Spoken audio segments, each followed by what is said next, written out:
the mother of the late Lucy Malone?" "Yes," the woman said after a long pause. "What is it you want?" Kit guessed the woman to be in her 60s or 70s, still graced with a brogue. "I was so sorry to read in the Times of your daughter's passing 10 years ago today." "Ah, well, yes. It's all very painful for me." "Of course, these must still be very difficult days for you. But I believe I can help you get through them. You see, Lucy has been in touch with me. In fact, we've spoken a few times lately."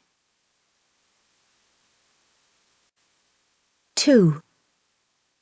It had been like this for most of March and into April, gray days and rain, the fading of the brief afternoon, the sad, unpromising nights of early spring. The people Bridget Malone walked past on her way to the cathedral seemed glum and unforgiving beneath their umbrellas.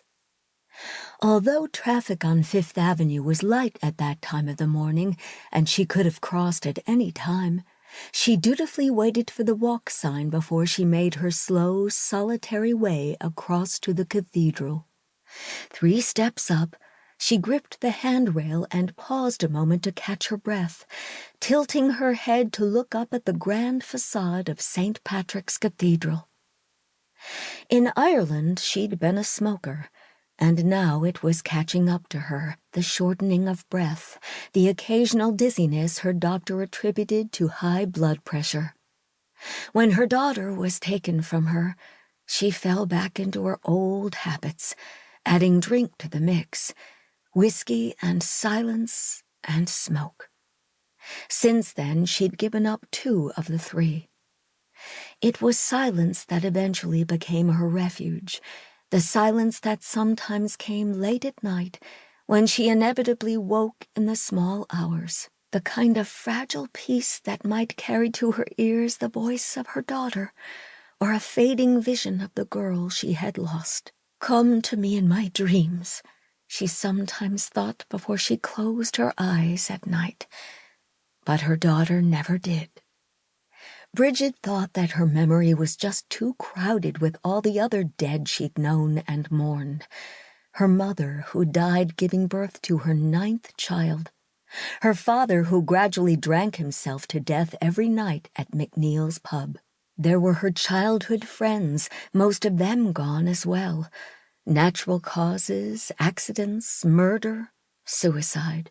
Not to mention all the aunts and uncles, especially her mother's brother Jimmy Clancy, a merry soul and amateur fiddle player who blew himself up with the bomb he was making in his basement flat in Belfast one fine Friday evening.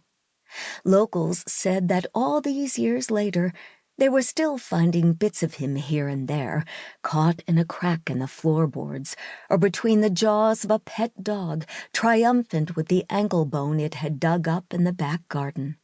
And then there was Bridget's husband, Brendan.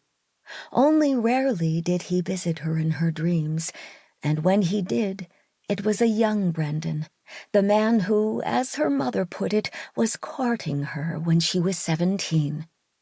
Back when he was handsome and strong, and still too reckless in his habits, knocking about from one pub to the next with his friends, making his sweaty way home after closing time, only to spend too much time with his head in the toilet, spewing up all the beer he'd bought with his hard-earned money. Now he was in St. Fintan's Cemetery, out by Howth, a long bus ride from their home in Dublin at any time of the day. He'd been in the roofing business and had died after he broke his neck and back in a fall. She was told that it was merciful that he was taken so quickly, not even an hour after the accident, as he might have spent the remainder of his life, as the doctor bluntly put it to her, like a giant turnip in your spare bedroom. When you lose someone, she used to think, when you've lost everyone else, the best thing to do is start over. And so she came to America, to New York, where she had a cousin, Aileen, who lived in Long Island City and who had been dead now these 5 years. Bridget lived in Hell's